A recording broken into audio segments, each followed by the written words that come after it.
Why the Dodgers really signed Andrew Heaney? Did the Dodgers make a mistake by not trying to get Walker Buehler back? We got some good news for the Dodgers. 2 key players are back for September call-ups. Also, 10 big takeaways from the week that was. That's coming up next on Dodgers Dugout Live. It's time for Dodger baseball. Welcome to Dodger Stadium. This is the golden age of Dodger baseball. The Dodgers are building a dynasty. You got it, Warrior Parade. We got it, Parade. The Dodgers punch back and head to the championship series. Ohtani starts the 50-50 club. Mookie Magic. Freeman hits the ball right field. She is gone. Start the party, Los Angeles. Your Dodgers have won the World Series. Think blue, bleed blue, and I'm out. What is up, Dodgers Nation, and welcome to another episode of Dodgers Dugout Live, the #1 Dodgers podcast and Dodgers show on YouTube. My name is Doug McKain. I cover the Dodgers for Dodgers Nation, a credentialed member of the media. You can follow me on X and Instagram at DMAC_LA. If you are new to the channel, got a lot of new viewers that start watching the channel when it gets close to the end of the season, into the postseason. Hit the subscribe button, hit the notification bell. Also, head over to the podcast version, subscribe to that. And if you want to support this show every single day, hit the like button and drop a comment down below. Also, one of my favorite new additions to Dodgers Nation this year is the Discord channel. Imagine a place, thousands of Dodgers fans talking Dodger baseball 24/7, 365. One thing I like about Discord too, there's some things you can like drop in the Discord. You can't really drop on the X on social media. It's kind of a safe place to talk Dodger baseball. So if you haven't yet, join our Discord channel. Do that. The Dodgers Dugout Live poll question of the show. I asked you guys over on the X, will the Dodgers still win the World Series, even if they have to play in the wild card round? And right now, 59% say yes, while 41% say no. So still, Dodgers fans are confident that they can go back-to-back, even if they do have to play those extra games. A reminder that this is a live stream and that we are looking for all of your comments throughout the show.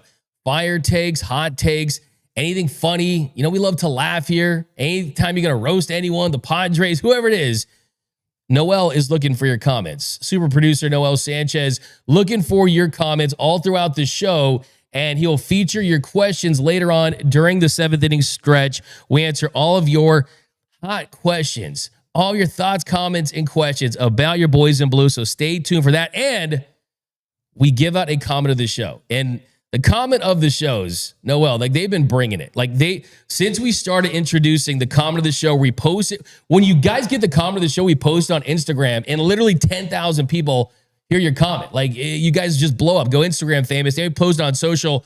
We've seen a big blow up of that. I mean, you had the Taylor Swift got a ring before the Padres. I mean, there were just so many nice roasts. You guys know I love that. So Noel's looking for that. Also, we got a little bit Noel caught with Alex Vesia at his beer launch. So we'll check in with that a little bit. But there's so much Dodger baseball to get into. So let's get right into it. Leading off, the hottest story in Dodger baseball. All right, so the Dodgers back in business tonight in Pittsburgh, a 3-game set at PNC Park. You got Goat Shaw on the mound, Clayton Kershaw on the bump, sporting that 3.06 ERA, going up against Carmen Mlodzinski. Very interesting name, great name. And Clayton Kershaw trying to get this Dodgers team on the right foot this week. Then on Wednesday, you got Shohei Ohtani back on the bump, going up against Braxton Ashcraft. And then Thursday, it's Snellzilla versus Paul Skeens. That's going to be box office. By the way, if you guys know me, I'm the biggest anti-wins and losses when it comes to pitchers and evaluating pitchers. It means next to nothing when it comes to finding out how effective a pitcher is. And I'm always going to find examples if they are presented to me and I see them. Well, just so you know, Paul Skeens, he's going to be the unanimous Cy Young winner in the National League. Unanimous. Like, he's going to run away, no one else should get a vote. Like Paul Skeens is that man, right? Paul Skeens is 9-9 on the year. Okay.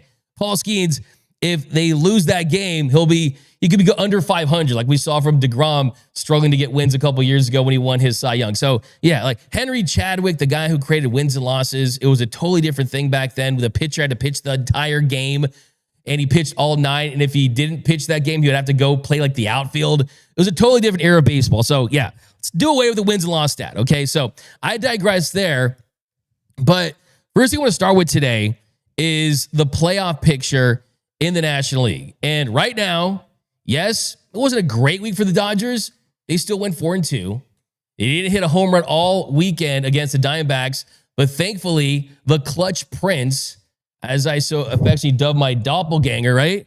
He hit a bomb, his fourth pinch hit home run since 2019. Like, how absolutely insane is that the Dodgers have 4 pinch hit home runs since 2019? All have been hit by Will Smith. By the way, Noah, I like that swag on the bat drop. Yo, he knew. He knew. He knew like, right away. That was like a little, like, yeah, look at Freddie, like, he's doing the quick steps. And yeah, I mean, Will Smith, like, he didn't start the game, he ended it, right? And he has a knack for that. And that's what he does. And he knew that this team needed a big swing, and he went up there and he delivered. And dating back to 1912, check this out. Dating back to 1912, the Dodgers have 25 pinch hit walk-off home runs. 25. I mean, that's a lot, to be honest. I mean, but 1912 is a long time ago.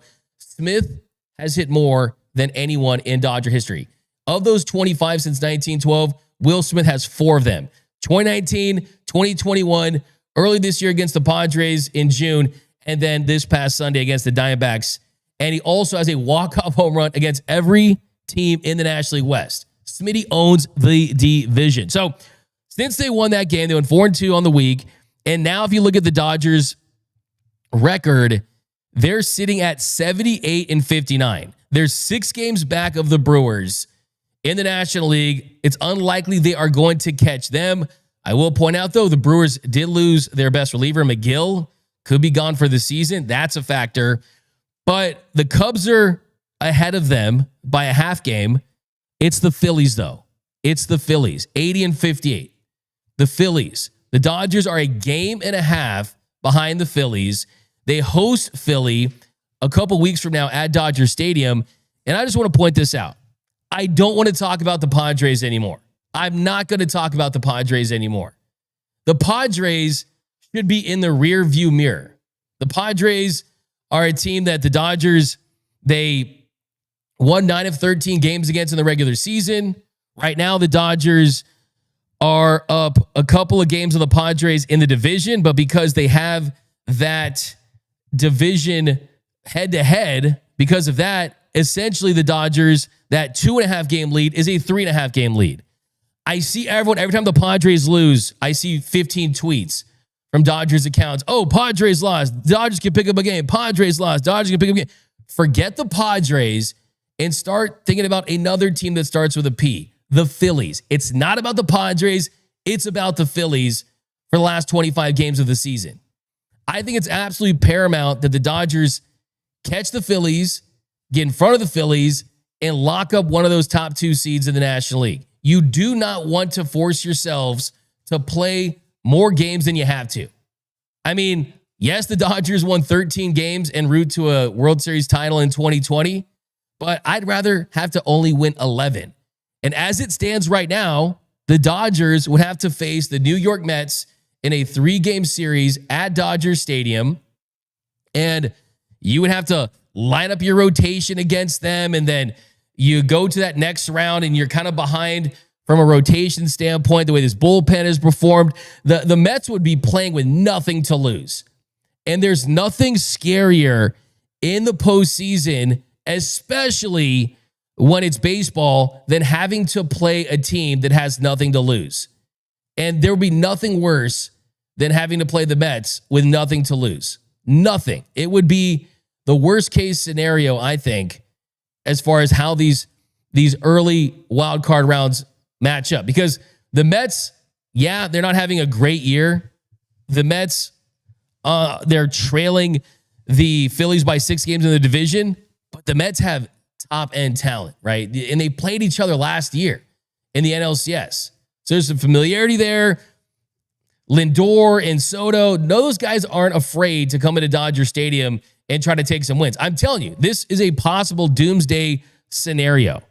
And that's the worst thing I could think of, is the Dodgers having to play the Mets early on in the wild card round instead of being able to set your rotation, going in the division round, having that bye. For so many years, I was told, D-Mac, we don't need to win the division. We can win it as a wild card. We can win it as a wild card. And that's true. It's not like it's impossible. That's not like it's impossible. But the truth is that, I mean, you look at the wild card, 6 wild card teams have won the World Series. You've got the 03 Marlins, 07 or the 2011 Cardinals, the 2014 Giants, 2019 Nationals, 2023 Texas Rangers. So 5. And that's not a lot. And then the Rangers too. The Rangers in 2023. So you got 6 wild card teams that have done it. So yeah, it's been done before, but doesn't mean that that is something you should feel comfortable about, right? Is playing in the wild card round. And yes, you're a division winner, but you're having to play more baseball. And it feels like you're a wild card, right? And the truth is that last year, the Dodgers had the best record in baseball. They hosted the NLDS Game 1 and Game 5. You had home field advantage all throughout, and it led to a title. So don't tell me that playing less games and having home field advantage does not matter. I think it's extremely, extremely significant. And I think that they absolutely have to highly consider it. I think that has to be the goal down the stretch for this team. But let's get some comments here. I see you guys, some people not that scared of the Padres anymore. Some people still think they are. Here you go, Doug. I got you. We've got Dusty Willis, got my Yamamania shirt in the mail today on Saturday. Totally dig it. Yeah, I got a big bag of t-shirts we're going to go through when we talk about GearUp.LA. You guys are going to get some of this merch. Big Joe Smash, D-Mac. My girlfriend said she has a crush on Tatis. Bruh. Hey, all I got to say is if you see some ringworm cream in your wife's makeup bag, then you might be time to get a little worried there. Okay, it might be time to get a little worried there. We got Beer Samalama. Padres are in the rearview mirror after missing their exit on the freeway. Bilal K, we expanded the zone and swung wildly against Tanner Scott. In previous years, we signed both of those guys, and neither were true closers. Yeah, we'll get into that here in a second. But now, let's get into the 10 big takeaways. A Dodgers rewind. We haven't done this in a couple of weeks, so buckle up. We got 10 big takeaways about the week that was. Dodgers Rewind, 10 big takeaways.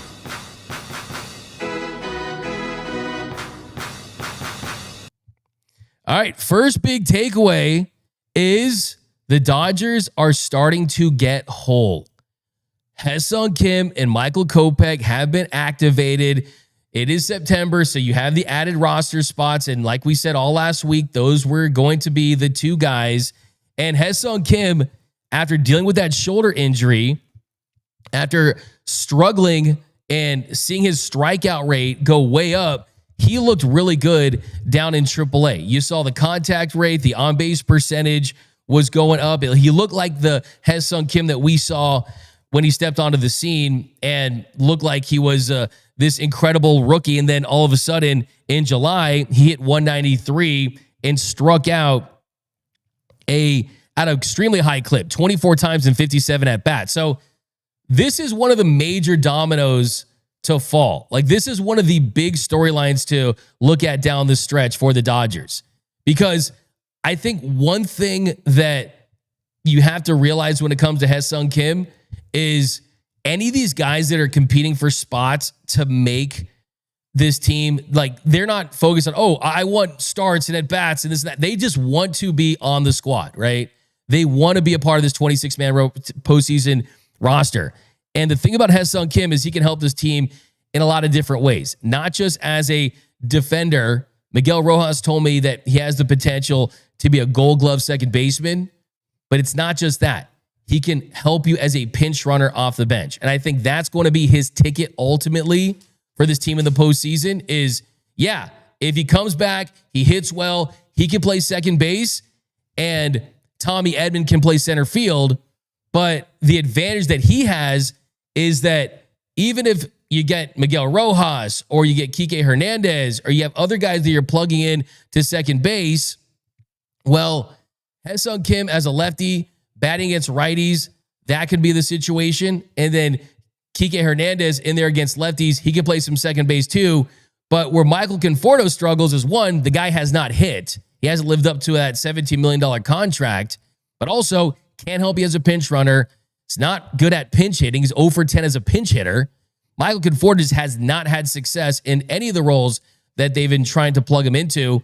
So I think that when Tommy Edman comes back, he's your center fielder. And from what I have heard, they have handled this second ankle injury situation differently in the sense that they focus solely on the mobility in the outfield. And the truth is that if Tommy Edman comes back and he can't play center field for you, then his value is not what you had hoped it would be when you signed him to that extension. Tommy Edman has been a below average bat this year. The defense hasn't graded out as good as it has in the past. I know this is the Keep It 100 Dodgers show, right? I love Tommy Edman. Tommy Tanks is the man. And NLCS MVP, love the guy. But this year, I think he's been limited by the injuries, and they have not, it's prevented him from being the player that he was last year. And this time around, I mean, look at some of the videos we've been posting on our Instagram. I mean, he's doing all kinds of wild things. I was watching this dude for like 30 minutes, and he did like 5,000 different type of rehab things. He did this one thing. I don't know. Well, did you see this? Did he, when you were there yesterday, did he do this thing where he was holding that like white thing? Yeah. He was holding it up, right? And like, I don't even know what that does, but he was holding like a madman with the way he was. He did. He almost looked like a Tusken Raider from Star Wars, right? You know, where he's there holding the thing up and they're just like running like crazy guys. He was doing that. I mean, lots of like hard cutting and turning and like they're trying to do everything they can to kind of build that core and make sure there's stability in those ankles. And that's going to be the absolute biggest key, because if he can play center field for you, then that opens up an Andy Pages move to either right field or left field. Hopefully it's right field. And then Teoscar Hernandez goes back to left field, and Michael Conforto, I think, is going to be off the roster. I really do, because I think that they will value Alex Call as a fourth outfielder that can have success against left-handed pitching. He's a faster runner, so he's valuable from that sense.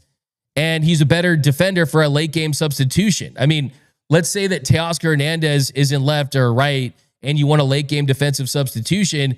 Well, you're not going to have Michael Conforto come in, right? But you could have Alex Call come in, or you could have Kike Hernandez come in, right? So this is how this is going to go down. Like I'm telling you, you can clip this up, you can save this show, bookmark. This is how this is going to go down, right? Can look into the future here, right? And I'm telling you, this is how it's going to go down. And I think that it's one of those things where I've said this all season long. Yes, the Dodgers are not going to win 120 games, right? They're not. Like Miguel Rojas said, right? They're not going to beat the Mariners' regular season record and all this stuff. But I do think they have left 15 to 20 wins on the table because they have slow played guys like Tommy Edman and Max Muncy and Blake Snell and Tyler Glasnow and Shohei Ohtani and even Clayton Kershaw a little bit, because it's all about late September and early October. How can you peak at the right time? And I think that that's part of the reason why the Tommy Edman thing has taken a little longer, is because they know that when he comes back, for him to provide value, he has to play center field at an above average level. And if he does that, it opens things up for the corner spots. And I think that's what we're going to see. And as far as Hyeseong Kim, my takeaway here on Hyeseong Kim is I think if he's going to be Hyeseong him, right, and he hits, he's going to find a spot on this roster. And I think that it comes down to probably him or Conforto. But I think they like Kim more just because he can do more things. They're committed to him for more years. He's better defensively. So I think that that is how this thing plays out. Okay, next big takeaway. Next big takeaway is I think that this is the most frustrated that I've seen Dave Roberts in a long time. Like, this is the most frustrated I've seen Dave Roberts probably since, I would say, I mean, it's been a while. I mean, like 2022, 2020. I mean, you had the epic year where you won 111 games, the offense during that DS. But I think this is the most frustrated I've seen Dave Roberts in a long time. And if you read some of his quotes, some of the things that he's been saying, I think we're in code red territory. Like, I think the guy is sick and tired of the inconsistency of this team. And Dave is someone who, yeah, he'll get candid, but also everything he says, I think, is very calculated. And Dave Roberts said that before Sunday, before he got that win, Dave Roberts said each night it seems like there's something else that is not all put together in one particular game for a long stretch. And then he also said something that I haven't heard him say, I don't think ever, really. He said, quote, I think it's just upon all of us to come in each day and, to be honest with you, to not get embarrassed. He used the word embarrassed when it comes to the Dodgers. So to not get embarrassed, to say that is implying that you have been embarrassed. And where you've been embarrassed, I don't know, maybe like letting guys like Nestor Cortez and Eduardo Rodriguez and Kyle Freeland and Zach Gallen, I don't know, pitchers that have ERAs north of 5, making them look like they're Cy Young winners. And the truth is that this is an offense that has too much talent to be scuffling like this. In the Dodgers' last 29 games, they've scored less than 3 runs 12 of those 29 games. So in the last 29 games, almost 50% of the time, the Dodgers are getting 3 runs or less. Like, that is not going to get it done, like, ever. And a lot of that has to do with at-bats against bad pitchers, against pitchers that have not had success this season. And if you're not having success against those pitchers in the regular season, does that give you confidence that you're going to have success against better pitchers in the postseason that can game plan for you more, that are going to be lined up to face you? So I do believe in this team's ability to kind of turn it on. I really do. But yeah, I mean, Dave is really saying, hey, like it's time. Like, the whole flip the switch thing, it's time to flip that switch. And what's really interesting too is back in San Diego a couple weeks ago, I remember I was standing right there when Dave said about flipping a switch. He said that that's a dangerous way to live and that he didn't want to flip that switch. Well, right now, I mean, the light's been going on, it's been going off. Like, can we get these guys a dimmer switch so it's a little less dramatic? But it does feel like one day the switch is flipped, the one day it's not. And Dave Roberts said, I do think that a flip can be switched. So I don't know if he probably meant that in reverse, but was his exact quote. But he said, it doesn't feel good for me saying it. Whatever it is, we got to do it right now. We've got to win today. We've got to play better baseball. We've got to play more focused baseball and then let the chips fall where they may. There's just more in there. There just is.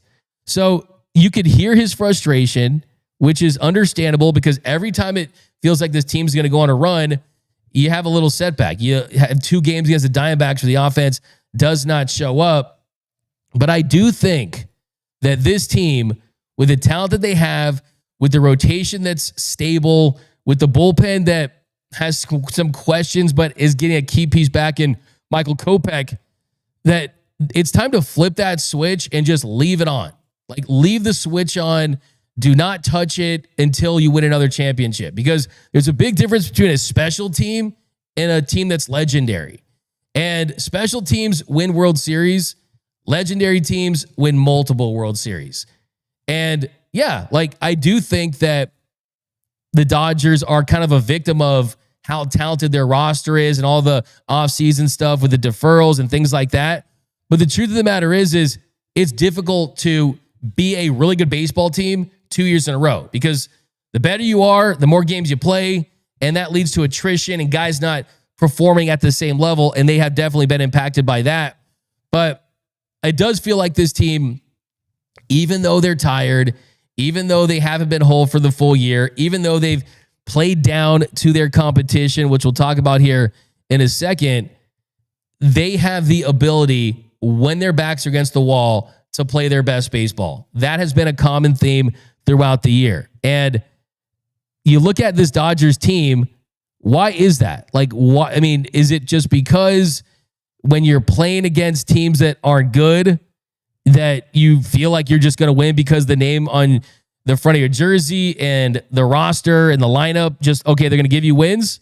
Or is it, hey, like, you're used to playing in those big games where the postseason's on the line and the World Series, and you got these big matchups and you come to play, so you're just kind of a little more up for those games. Like, who knows what it is, but the truth is they have been playing down to their competition all season long. In August, they go 15-13, and their record this year against under 500 versus over 500 is actually in reverse. So we'll get into that in a second. But here was Miguel Rojas. This is an interview with Miguel Rojas from the Dodgers clubhouse, where I think he gave one of the most insightful, authentic glimpses into where the 2025 Dodgers are at as a team. And this was after the walk-off on Sunday. Here's Miggy Rowe. It's not necessary. Everybody needs to know what we need to do. We know where we are in the standings. We know where we are in the season. We know what our goal is. So I feel like, the boys of Doc and hitting coaches and our psychologist guys, they've been giving us voice of support, and it's been great. So I feel like everybody in the clubhouse, the team and the players are been doing kind of the same over the last 2 months. I know the record is not there for us, but we're still in first place. Not playing the best baseball that we can play. We're still in first place, and I think we're going to be pretty dangerous in the playoffs. That's the only thing that when I say we need to get better at something, we need to get better at the little things, And we always been Dodgers baseball is always been paying attention to details, do the little things, throwing to the right bases, being on the right bases, not making mistakes that give the opposition extra chances. And I think that's the only reason and way that we can get better at, focusing on the little things. But other than that, it's really hard. We hope every night we put up 8 runs and we throw zeros on the board. That would be like ideal. But this is baseball, and we're gonna have to get better at what we need to get better at. No, I just think it's paying attention and not taking pitches off, regardless of your defense. If you're on the mound, it's pitch after pitch. It takes a lot of sacrifice and a lot of effort and energy. But I feel like, remember, this is not an excuse, but we started the year last year really early. We play until November, and then this year we started early again.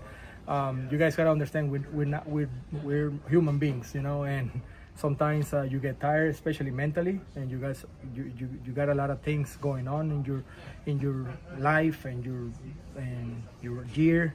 And it's not easy to be locked in every single time, but I feel like we made a commitment to be locked in for 25 more games plus the 20 or whatever we need to play in the playoffs. So I'm confident that this team is going to bounce back from those little mistakes, and we're going to be focusing on what we need to do pitch by pitch. Thanks again. So interesting comments there. I really think if you would clip up all the Dodgers comments all year, like that was the most authentic. He was basically like, hey guys, we're not baseball robots. We can't lock in on every single pitch, and we're going to have some times where we're a little tired. He mentioned going to Tokyo and playing longer series and seasons and just kind of being put in a position where, yeah, they've had a bullseye on their back all year. But that's true for sure. But it is a little concerning because it is concerning because you just hope that this is not going to be something that in their minds they're going to be able to kind of fall back on if things don't go their way. And like I was saying, last 31 games, the Dodgers 11-4 against teams with winning records and 6-10 against teams that are below 500. So good news is in the postseason, you play good teams. You play in front of sold out crowds, even on the road, not just at Dodger Stadium. I still believe that this team is going to be okay. I still think that even though they've had their down moments, the rotation is so good. The guys are so experienced in the lineup And the bullpen, I still think has enough pieces to get it done. You just kind of have to live through this moment. You guys know the meme, the video game meme, where the guy's like leaning back and then he like leans forward because he's like super focused. They need to like lean forward and just like they're playing a video game and lock all the way in, and they're gonna be okay. They really are. You just got to get through this last stretch. And he said 25 games. Well, the concerning thing is 25 of those games, you got 15 of them on the road, and you also have some opponents that are teams that won't be in the postseason, right? The final 4 weeks for the Dodgers in the regular season, that's my next big takeaway. Do a little September look ahead here, is you got to find a way to get up to play bad teams. And as we talked about, they've struggled doing that. But 15 of the Dodgers' final 24 games in September on the road, 4 of the 5 road series are against non-postseason teams. Pirates, Orioles this week, then they take on the Giants and the D-backs. And we know the Giants are going to try to do anything they can to hurt the Dodgers' season in any way. So, hey, you got to go out there and do the dirty work. Like, I mean, that's the biggest key for them when it comes to catching the Phillies, staving off the Padres, is you got to just take care of business against bad teams. And I think it's going to be easier for them to do as their roster gets more full and more healthy. So that's going to be something they're going to need to do. There's no doubt about that. Okay, next big takeaway is Tanner Scott. Tanner Scott, I think the next 2 weeks are critical for his role in the postseason. His role in the postseason. And you guys know what I always say. 3:30 in the morning, when I wake up and I'm staring at the fan, and I'm in a cold sweat, that's when I have my darkest, most concerning Dodger thoughts. And I had a nightmare the other day. You want to hear my nightmare, Noel? Let's hear it. My nightmare the other day, and yes, this is the most dramatic nightmare I've ever had. But my nightmare was that it's Dodgers Astros World Series Game 7. The Dodgers are up 4-1 over the Astros, 9th inning, and Tanner Scott gives up a walk-off grand slam to Jose Altuve. And after he hits that walk-off grand slam, Andrew Friedman feels so bad that he signed Tanner Scott that he resigns. And because of Shohei Ohtani's contract, Oh my God. he gets out of his deal with the Dodgers, signs with the Padres, and then leads them to a World Series the next year. Was this all one nightmare? This is one night. Jesus. That's my nightmare. You need some counseling after that. No, I'm telling you, like I couldn't sleep. God. So that's what Tanner Scott is doing for me right now. And I know the reason, of course, yeah, first of all, like I apologize to everyone because I know that if you just thought of Shohei Ohtani, because the reason I thought of the Padres is stays on the West Coast, Yu Darvish convinces him, right? And all that stuff. I got deep into it, right? You're writing like some fan fiction with your it's some very dark fanfic. And I apologize. Someone said you deserve a bruh. I'll give myself a bruh. And I apologize for anyone that imagined Shohei in a Padres uniform. Okay. Like he does deliver though. So he would work for UPS, but no, I will say this though, that the reason why I bring that up is the Dodgers have to either see if they can get closer to the Tanner Scott that we saw last year and the year before that, or they have to accept that just because you gave him $72 million does not mean that he gets the ball in a critical moment in the postseason because you sign him on to be that guy. Like they have to come to grips with what version of Tanner Scott they're getting right now. And I've said it all year. If you guys have watched this show all year, I said that he was in the zone too much. The walk rate was a career low 6% after being 13% for most of his career. And I've said it all year that he's throwing too many strikes. And when he does that, the stuff is not good enough to get away with mistakes. And the home run to Corbin Carroll, that was a fastball that he left center cut. They wanted it up and away. He should have gone with a slider in that situation, like he said after the game, especially in a 1-1 count when he represents the tying run. And on that pitch, if it's a slider, either he takes it and it's a ball, either he fouls it off in his second strike. He's probably not getting a home run off of it, right? So it's like, I think that they need to pitch exactly the way you did with the Padres in the Marlins. And that is off the plate, using that deception. I mean, think about this. And that was his 8th blown lead, 8th blown save. That's one shy of the league lead. Imagine that you make a guy the highest paid at what he does, and the thing he's supposed to do, he's one of the worst at it in the sport. And let's just be honest, that's kind of like what it is. I mean, 8 blown leads, a 4.44 ERA. That's more than double the 1.75 ERA he had with the Marlins and Padres last year. He had a 1.75 ERA with the Marlins and Padres combined, and that ERA this year is at 4.44. And get this, he's allowed 9 home runs in 113 batters faced this season.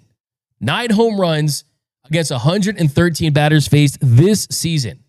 Last 2 years combined with the Marlins and the Padres, he gave up 6 home runs to 601 batters faced. That is 3 less home runs in 488 batters faced. So the home run ball has hurt him. The velocity was up yesterday, so that's something to build on. But the number one thing for me with Tanner Scott is if he's good and he gives you a stretch where you feel more confident in him, that's great. But don't put him in that spot just because you paid him. Like it's like when you buy a ticket to a bad movie and you're like, this movie's terrible. It's not what I hoped it would be, but since I paid for it, I'm going to watch it till the end. Like, if they have to leave the movie, then fine. Like, if you have to walk out of the movie, then fine, but don't put yourself in a position where you have to just use him because you paid him. Like, get creative with the bullpen like you did last year if you need to. Use Shohei in his spot. Go to Blake Trinan. Go to Alex Vesia, who we'll get into here. And trust me, I really like Tanner Scott. I told you what he told me the other day, right? I told Tanner Scott, I said, hey, Tanner, Freddie Freeman, I asked Freddie Freeman if he was in a bar fight, which 2 Dodgers would he pick to have his back? And he named you as one. And he stopped in his track, looked behind, and like stared into my DM, my soul, and goes, of course you did. I'm a psycho bald guy. Nice. And then he walked away. Nice. So I want that psycho dude on the mound again. Excellent. You know, that he was with the Marlins and the Padres, and I believe in him. I really do. I think the reason I believe in him, and I know that everyone's dogging Tanner Scott today, I'm not selling any shares of my stock. And the reason that is because I think there's a world where from an attack plan, he can get back to the guy that he was if he pitches in the style that he pitched, where he's less in the zone, stop trying to throw strikes, be you. And go out there and be yourself. And I think that version, like this could be the wake-up call that leads to that. So, hey, Tanner Scott, I got your back, and I don't want to see that nightmare scenario. Okay, so next big takeaway, and my next big takeaway is Alex Vesia has continued to grow in this organization. I think this is his best year from start to finish, has dealt with the injury. Obliques can get tricky, but this feels to me like it was a way to get him some rest, get him at 100%. He's going to be pivotal down the stretch. My next big takeaway is that Alex Vesia is going to be just fine, and he's going to be a massive part of why this team has another deep run in the postseason. And our guy, Noel Sanchez, he met up with Alex Vesia at the launch of his new beer, and here's what he told him. Talking about clicking, you see the pitchers coming back, you see the bullpen guys coming back, seeing how they're performing and how healthy everybody is getting. How excited are you specifically for this last month of the regular season? Yeah, the last month is definitely, it's where we get our burst of energy, right? That's where, you know, we have the I call it like a tune-up games, right? Where we're still, you know, we're focused on winning and getting there, you know, and it's definitely going to be a great run. I'm looking forward to it. Obviously, our starting rotation, they've been doing very well, going 6-7 innings a night, making it easier on the bullpen. You know, we've got fresh arms and whatnot. We got guys that have come back. Looking forward to getting Michael Kopech back as well. I'll be back in about a week, so everything's working out. You got that big 5-out save against the Padres a few weeks back. They're a team that's making things interesting in the standings. Just how crucial do you think it would be for you guys to get that 12th division title since 2013 this year? Yeah. I mean, the Padres, they have a really good team. We always play them very well. You know, you can't take them lightly whatsoever, and our last couple series against them has shown, man, we face them the best, right? That matchup for me is a lot of fun because it is a very good team competing against another very good team, right? You can't downplay it, any more than that. So obviously the goal is to win the division, go on from there, and win one game at a time. Awesome. And one last question for you, Alex. I know you were telling a lot of different fans when they were asking how you're feeling, that you're feeling good, you're going to be back soon. You and Doc both said that. Just how is the oblique feeling right now? Are you feeling in a good place? Yeah. Everything's been feeling much better. I'm really glad that I was able to tell them and kind of catch it early. I had some tightness and it was a little bit of a concern, and but voicing my opinion and we were able to give me a couple days off and get some treatment and work done on it, and we're doing some strengthening. So I'm still playing catch, and I have a bullpen in a couple days, and we'll throw live, and it's just one day at a time, clicking that off. Good days, and I'm expecting to be back soon. Well, there we go, Mr. Alex Vesia. Thank you so much for the time. We'll make sure all of Dodgers Nation is coming out to Benny Boy Brewing, getting your new IPA Hazy on tap, and just supporting you guys throughout the entire postseason. Thank you, Alex.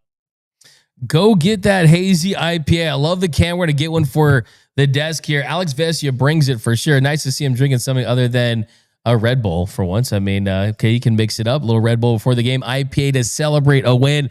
I love that. And yes, he has pitched a ton. Vesia this season, 52 and a third innings. I mean, you got him and Jack Dreyer and Ben Kasperius really have put this bullpen on their backs this year, but he's been outstanding at 2.75 ERA, 3.03 expected ERA. He's been really, really good. I think last year, he was so good last year. It's tough to top the year he had last year, but I mean, he was great. He was fantastic last year, and he's been really good again this year, and he's going to be huge. I see a comment that they use Alex Vesia like a used 2006 Honda Accord. You know what though? They kind of took him off. They kind of switched cars a little bit for sure. Fools and horses, D-Mac drinking that Roberts Kool-Aid on Tanner Scott. I wouldn't say that. I think that, that's Gary A. said. They used and abused Vesia like a 16-year-old Honda. Okay, a 16-year-old, wait, this is just interesting. I guess the comment got weird. Gio says, Dodgers have too many distractions, beer, pickleball, wineries, focus on baseball, damn it. Yeah, I mean, that's what people say when they struggle. I mean, you gotta take a day off. I was talking to a player and they're like, man, like, at some point, it hurts you to just do too much, to take too many swings in the cage and things like that. So I don't think that is a reason why they are struggling. But now I want to revisit a little conversation on Andrew Heaney. So that was the news yesterday. Andrew Heaney back with the Dodgers. So next takeaway is Andrew Heaney is going to do something for this team. And even if it doesn't come in the postseason, this is a move on the margins that helps this Dodgers team. So the Dodgers, they brought back Andrew Heaney, and they did it at the last possible time where he could be eligible for the postseason. So he would have to do a lot better on the mound. The numbers, 5.39 ERA, 5.66 expected ERA in 23 games for the Pirates, a 60% strikeout rate. I mean, that's 79th among the 86 pitchers with at least 120 innings. So it doesn't strike out a ton of dudes. In the last couple of months, he's really struggled. He's given up 45 runs in 42 innings, and the strikeout rate has tanked down to 12.1%. But what makes it interesting is that the Pirates moved him to the bullpen a couple weeks ago. And in his 2 relief appearances, they weren't good, gave up 6 runs, got 4 outs, and was released on August 29th. But this is a guy that in the Dodgers system, he's going to be an insurance policy, right? He's the Apple Care. He's the insurance policy if guys go down, you need some depth. But I think where he can really help this team is trying to eat some innings down the stretch. And from what I was told, hey, like, this is not a major move for the Dodgers in any way, shape, or form. They don't think of, he's someone that it could pitch critical innings if Tanner Scott doesn't work out. I've seen that out there. Oh, they brought Andrew Heaney because he's a lefty and Tanner Scott's a lefty and they don't believe in Tanner Scott anymore. No, I mean, he doesn't have the upside stuff that those guys have. He's throwing an 89-mile-per-hour fastball. But what does kind of make me wonder and I'm still trying to get to the bottom of this, is were there any conversations with the Dodgers and Walker Buehler about a possible return? Because the fact that they did bring back a former Dodger that's going to be plugged into the bullpen as an insurance piece, it makes you wonder if there was any conversations there. Because the thing that surprised me about Walker Buehler was that he didn't get any offers to be a starting pitcher anywhere else. And I assumed that since Buehler was on that 1 year, $21 million deal, that he would want to go anywhere, like postseason team, non-postseason team, just to get a handful of starts to where he could go back into free agency and get another bet on yourself deal, maybe $10 million, things like that. But instead, he goes to the Phillies, and the Phillies are going to use him out of the bullpen because even though the Phillies have lost Zach Wheeler, they're not going to be desperate to throw Walker Buehler in there as a starter. So now we're talking Walker Buehler embracing a role out of the pen, a role that last year led to him getting the final out of the World Series. So, I mean, is there anyone out there that would rather have Kirby Yates than Walker Buehler coming out of the bullpen? I don't think so, right? So, yeah, it just kind of makes you wonder because if Buehler maybe was like, okay, the Dodgers aren't going to feature me out of the pen, or hey, they didn't bring me back, which clearly was the right decision. Was there any type of, I don't know. It'll be interesting to see if anything comes out between the Dodgers and their pursuit of Walker Buehler, because I certainly think that out of the bullpen, it would have made some sense, especially as a depth piece. But all right, guys, couple more takeaways, and we're going to head to the 7th inning stretch. And some of the things I did like from the main thing I liked from last month, and this is my most positive take. My most positive take is this Dodgers starting rotation is really starting to turn into the Murderers rotation, where it is a rotation that's filled with aces. They've got more aces than a deck of cards. And the biggest statistical takeaway that you can feel good about from August is that the Dodgers starters, they average 5.58 innings per start. 5.58 innings per start. That was third in all of Major League Baseball. And like I said, I'm not a big wins and losses guy when it comes to evaluating starting pitchers, but the length that they were able to get out of the starters kind of reflected that. And you had 13 starters notch wins. In the last 2 months combined, June and July, they had 10. So yeah, that doesn't tell you how good a starter was or anything like that. But what it does tell you is how much a starter pitched in a game to just qualify for a win, right? Going 5 innings and having the lead. So that tells you that. Doesn't tell you how good they were, but it tells you that. So that was big. And also, too, the strikeout rate was up. A 28.1% strikeout rate in August. That was first in Major League Baseball for the Dodgers starters. Also, 21.5% strikeout minus walk rate. That was tops in the sport. So the Dodgers starting rotation is elite. Last year, there were doubts. Even when Yamamoto was good, he had to pitch on extra rest. Jack Flaherty, he had one good game, and they had one game where he was terrible. Walker Buehler found it late, but really they won the World Series with 2.5 starters. And now, this year, you've got one of the best rotations, if not the best rotation, heading into the postseason potentially. So that's why I still am very bullish about this team. The best starter in August, my pitcher of the month, this was tough. Clayton Kershaw, a 1.88 ERA. He won all 5 of his starts. Anytime things weren't going right, they kind of took him out of the game. But you know what? As great as Kershaw was, as much of a Christian I am, a devout Christian, I got to give it to Yoshinobu Yamamoto. Yamamoto, the MVP, along with Shohei Ohtani on this team, led the team with 37 2/3 innings of work. He had 44 strikeouts. And he has gone 7 games this year where he's pitched 7 innings. I mean, that is incredible length for modern day baseball. And like I said, this entire rotation, the only Dodgers starting pitcher of all the Dodgers starters in the month of August, the only starter that had an ERA north of 3.52 was Shohei Ohtani. And if you've been watching these games and these starts, you know that Shohei Ohtani flashed some brilliance at times. Shohei had a 5.71 ERA in 17 1/3 innings, but also had 27 strikeouts.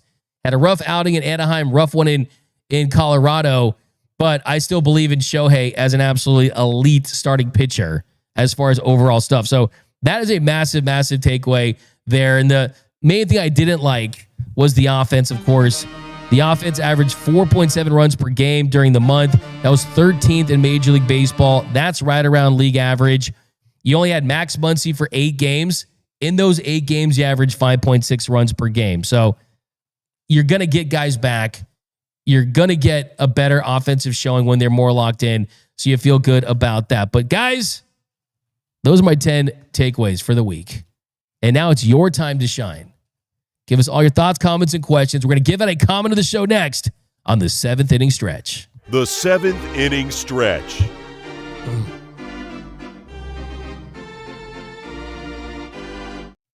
Terry Hesticles, first of all, bruh for your name, but 199 super chat, lights are too bright for Scott.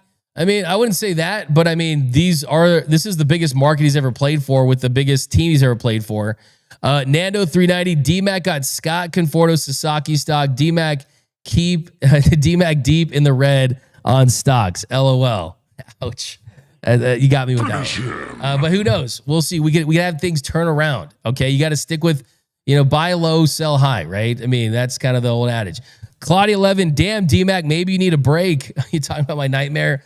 Toad V1, DMAC got some trauma he needs to deal with. LOL. Elisiva Jones, nightmare ending could be, okay, what's your nightmare ending for the Dodgers? I mean, come on, October's pretty close.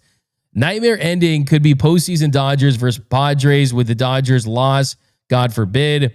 Pablo Ramos, my nightmare ending is having Conforto in the starting lineup. Claudia, you know what's funny though? Everyone talks about that, right? The truth is Teoscar Hernandez has been a worse hitter and a worse offensive player since the month of June than Michael Conforto. So, and he's on a 3-year, $62 million deal. So let's think about that. I mean, again, Conforto's bad, and Teo had those moments for this team last year, and I think that's enough to not kind of want to drag him because he's been dealing with the injuries. But still, let's not forget that. Okay, Ron Stabble, 1985. I have a better chance winning the Powerball than the Padres winning the division. I disagree with that. Because the Padres' chances of winning the division right now are exactly 11.8%. 11.8%. Winning the Powerball, the chance of you doing that is a very low number. Very low number. Low number. I only give 11.8%. It's one. Your chances of hitting the jackpot in that are 1 in 292,201,338. So yeah, but you don't bring what facts to fight. But I give you said the joke's still funny. Addy says, I don't care. I don't know if I trust Scott because he's a cutie or because I know his stuff is good. Addy, okay. Wow, Addy and Tanner Scott sitting in the tree. No. Oscar Zepeda, Buehler closes out Dodgers in Game 7 of the NLCS. Schwarber wins NLCS MVP. Yeah, I'm going to talk about that tomorrow for sure. I might even take that for the walk-off here. But Nico Suave, losing to the Padres, being swept, that's the nightmare. Yeah, that's definitely a nightmare. Christopher Castellanos, nightmare ending is Conforto winning a World Series MVP, so they bring him back. No, there's no world, even if he wins, I can guarantee you that even if he wins the World Series MVP, he will not be back in Dodger blue next year. He does not fit in their plans. George DMAC, I'll show you my Powerball. Okay. Dusty Willis, nightmare ending would be our season ending with the regular season. Yeah, that's not going to happen. The Dodgers are going to make the postseason. The Dodgers have a 99.9% chance of making the postseason. They have an 88.2% chance of winning the division, and they have an 18.1% chance of winning the World Series. That's the highest number in the sport. We've got Claudia 11, nightmare ending would be losing to the Padres with a walk-off from Tatis. Nightmare ending, this from Nufo, DMAC chooses popsicles over a shoey. Okay, that's a good one. That's a good one. That's a contender. I don't know. I do like some popsicles though. I'm not mad. Would you pop a popsicle over a chewy though? I like drumsticks. I saw Anthony Bond. I told you we were in San Diego, and he left the clubhouse. He had 2 huge Nestle drumsticks in bags, ready to eat on the bus. So go hard after a game. Yeah. No, we got to ask. We'll bring that Bobby Miller. We got to call our ice cream man. Oh, there you go. That's our ice cream man. David Yu, Tanner Scott has been selected by Major League Baseball as a 2026 All-Star. He will be pitching in the Home Run Derby. Come on, man. Come on.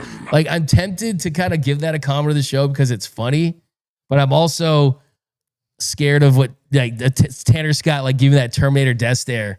If for whatever reason, it's not the player that's going to watch it. It's going to be like the player's family, wife, girlfriend that's going to relay it. But that's the thing, man. We appreciate some good trash talk on this show. So, hey, if Tanner Scott has someone behind in his corner, it's me right now. Hey, D-Mac, love the pod. What was the roster moves the Dodgers made to bring back Kim and Michael Kopech? So with September call-ups, you can expand the roster to 28. And you had a pitcher, you had a position player. So they're in a good spot. D-Mac wearing a City Edition polo, Dodger dog. Ismael Sanchez, the only reason we are still holding on to a 2.5-game lead in the National League West is because San Diego is playing just as bad. I mean, that's kind of typical of San Diego, right? You play out for the Dodgers, you play down to their competition, but they got a blow yesterday, losing Adam. It looks like he's going to be done for the season. Another critical bullpen piece for them. We've got Karma says, D-Mac, the type of dude to only eat drumsticks when it's melted for the flavor. That's true. You know what? I like, it's all about the bottom of the drumstick with the nice chocolatey thing. What I do is I flip it over and I eat that first. And I eat it in reverse, but what I do is I put a insane. So I get a paper towel. And I put the top part on it, and that I eat it. I eat it in reverse. Everyone knows that about me. I don't know if you saw the postgame show of me and Duarte on Friday, but he put me on blast for eating everything with a spoon. You know what I mean? Oh yeah. That's always. I always eat everything with a spoon, man. It's great to have a little shovel there. Drumstick upside down is kind of crazy. You guys don't eat your drumsticks upside down? There's no way. There's no way. All right, couple more here. Let's talk about happy endings. We'll save it for tomorrow. Tomorrow we'll do our dream Dodgers season ender. So think of your dreams. I'll think of mine. It'll be as detailed as my nightmare. I'll take you know what, dude? Nufo, Noel, we've got enough requests on the Kike Popsicle shirt that it might be time. It might legitimately be time. We've got, I'm glad the team is taking a break from the international games from J.Y. Kim. All right, let's, anything you got for a comment of the show, Noel? Let's see. I got some more down here. All right, let's go down here. Let's go down here. This is big. You get your comments seen for like 10,000 billion people. Bilal K, it always sounds weird when you start talking the other way on a player.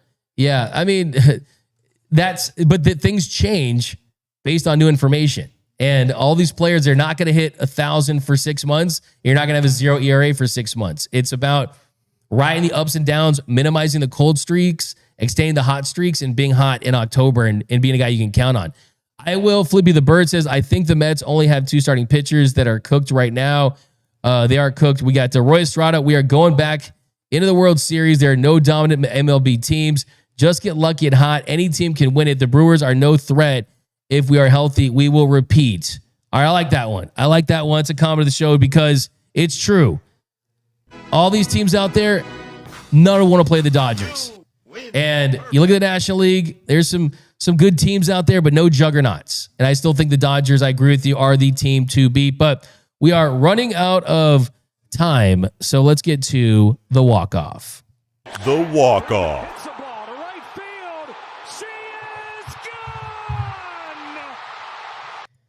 All right, today for the walk-off, I see Major League Baseball is trying to push this Kyle Schwarber versus Shohei Ohtani MVP debate. And I've noticed they've selected stats that almost feel like they're close when it comes to players. Batting average, home runs, Shohei has 45, Schwarber has 49. The RBI, 119 for Schwarber, 85 for Shohei. But the truth is that this is a non-debate. Shohei leads him in OPS plus at 173 to Schwarber at 153. He has more WAR, and I'll keep this short because it doesn't deserve a lot of time. The only way that Kyle Schwarber could have any argument to be considered an MVP over Shohei is if he was significantly better than him as a hitter. If Kyle Schwarber was putting up full season Aaron Judge offensive numbers or full season prime Barry Bonds offensive numbers, then maybe you could have the conversation. But the truth is, Shohei has him at a 5.7 WAR versus 4.3 WAR. He's been better than him offensively. Now let's go to Kyle Schwarber's pitching numbers. Oh, wait, he doesn't pitch. Okay? If there is one MLB voter that gives Kyle Schwarber a vote for MVP over Shohei Ohtani, he should be banned from ever watching baseball. Like, he can't even watch it at his house or listen to it on the radio. Like, there is no world where Kyle Schwarber should be considered an MVP over Shohei. Any voter that doesn't vote for Shohei as unanimous MVP is not doing their job right. So it's over. Shohei is going to run away with the MVP again. It's going to be unanimous. MLB, I know you need content. It's the dog days of September, but stop this Schwarber versus Ohtani thing.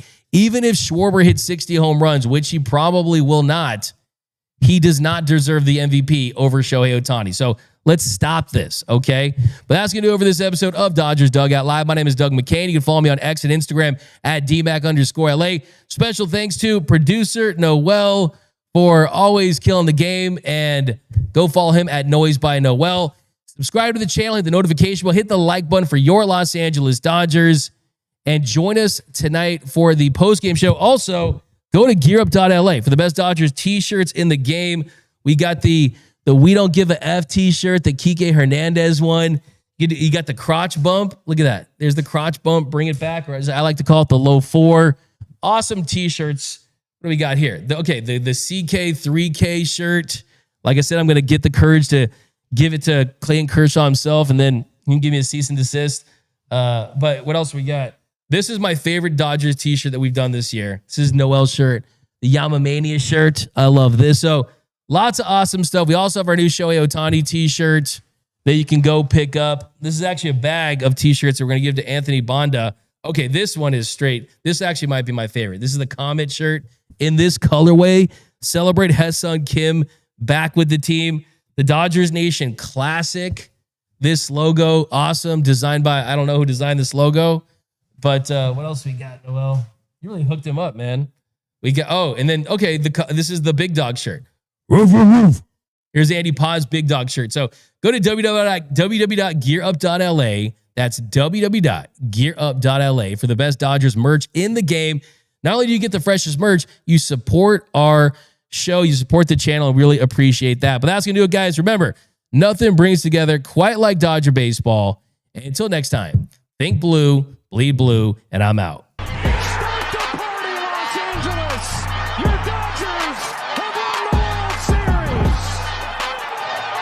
And when the upcoming winter gives way to spring, rest assured, once again,